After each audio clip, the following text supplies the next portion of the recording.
What's up, everyone, and welcome back to the MMA Fast. Today, let's get started with Cory Sandhagen doesn't hold back on Sean O'Malley after latest failed call-out. Former UFC bantamweight title challenger Cory Sandhagen went off on former champion Sean O'Malley's business-first approach to fighting. Fans clamored for O'Malley to fight former title challenger Cory Sandhagen for a bout that's been on many wish lists in recent years. Despite both fighters being in the title mix for several years, O'Malley and Sandhagen have never squared off inside the octagon. As Sandhagen continues to wait for clarity on his next fight, he didn't hold back on O'Malley after the latest failed attempt to call out the UFC superstar. It's the only fight that makes sense for the both of us. I hate the way that he answers questions all around in general, and I hate the way he answers questions when he gets asked about me. Sean's been on record for being like, "This is a business to me. I want to take the easiest fight for the most amount of money." As a fan, I don't think that type of character is interesting or inspiring at all. I get to inspire a bunch of people because I know I took the hard road to get here. O'Malley is not like that. As a fan, I can't respect that.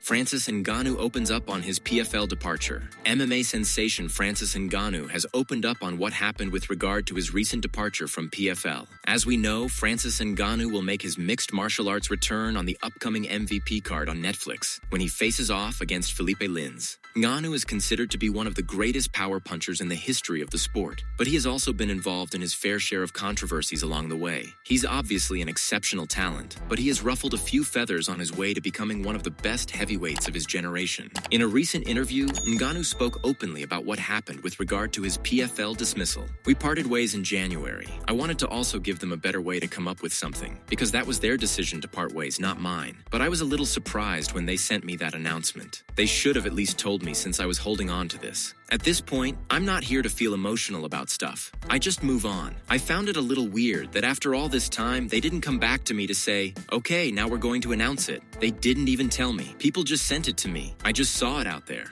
I wasn't aware at all. At that point, I had been talking with MVP, with Nakisa Bidarian for 2 or 3 weeks.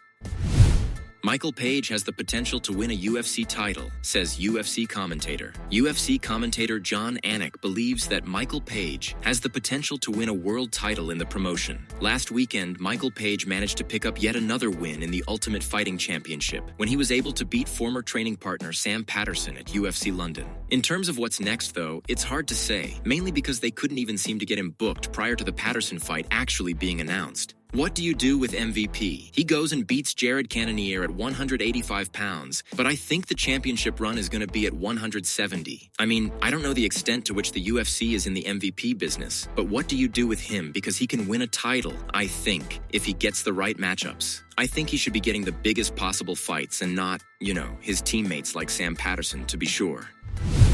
Lerone Murphy changes tune on loss to Movsar Evloev. Lerone Murphy has changed his stance, dropping a majority decision to Movsar Evloev at UFC London. Murphy had a strong start as Evloev was wiling to engage with him on the feet. Despite having a point deducted for accidental fouls, Evloev rallied enough to score the majority decision win. I believe I won the first 3 rounds. At worst, it was a draw. But with that being said, I believe it was a great fight. Both fighters fought well, high-level fight. Movsar fought a good fight, a smart fight. He was harder to hit than I thought. He didn't leave many openings, but I believe I took the first 3 rounds. The third round, I took 4 minutes and 40 seconds of it, and he caught me with a shot which caught my eye, which is why the judges probably gave him that round. The 4th round, he got a point deduction, so that was 9-9. So, I think 47-47 was probably a fair result, which would have been a draw, but I'm glad someone's at least a winner, and Movsar is probably going to go on and fight for the title next. Maybe we run it back for the title at some point. That's my goal.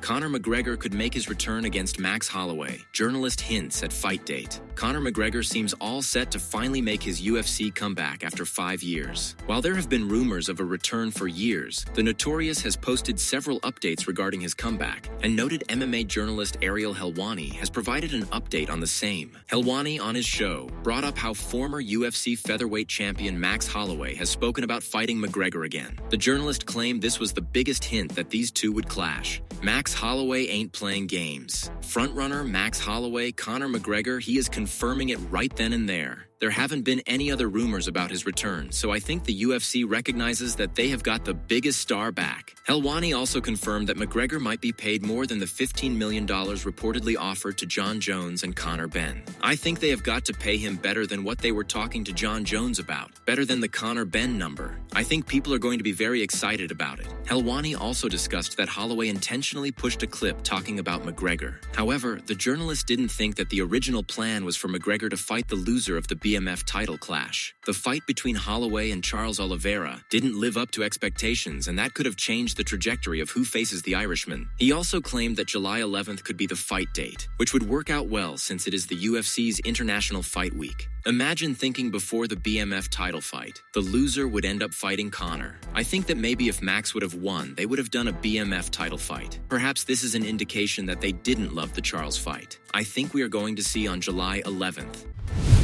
Israel Adesanya could retire with UFC Seattle defeat, says UFC commentator. UFC star Israel Adesanya could retire with a loss to Joe Pyfer at UFC Seattle tomorrow, says Michael Bisping. Of course, for Pyfer, this gives him the chance to land one of the biggest wins of his career, and you would have to imagine that if he gets it done, it will be via knockout. Either way, Adesanya knows that the pressure is on, in a similar manner to Kamaru Usman's fight against Joaquin Buckley last year. If Izzy loses this one, I think that'll be the end of his career. It comes to everyone, and this sport decides when you retire. The sport retires you, and you don't retire from the sport. And that could be what we're seeing. Or it could just be he had a good run in fighting. A lot of kickboxers and not the most wrestlers. Then you go against Dricus. Had a bad night against Strickland, you go up against Pereira. There's no shame in any of these losses. Imavov could be the next guy. But when it's 4 out of 5, then you lose to Joe Pyfer, who is ranked number 13, then it's 5 out of 6. When you're losing 5 out of your last 6, that's time to walk away.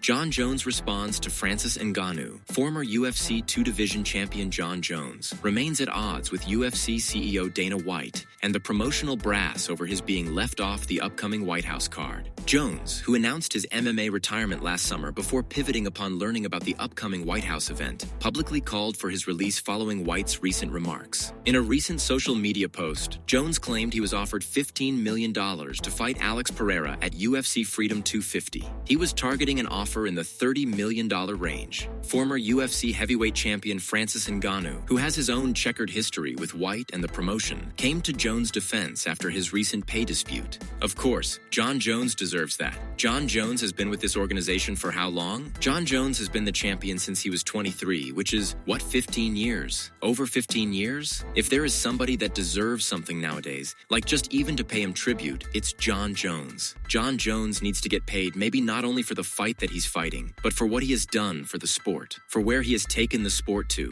In a recent Instagram story post, Jones acknowledged Ngannou's remarks about his UFC pay dispute. "I appreciate you advocating for me, Francis." Jones and Ngannou were linked to a targeted UFC heavyweight fight as early as 2021, after Ngannou defeated Stipe Miocic to win the UFC heavyweight title. However, the two sides couldn't come to terms on a fight, and Ngannou parted ways with the UFC in 2023.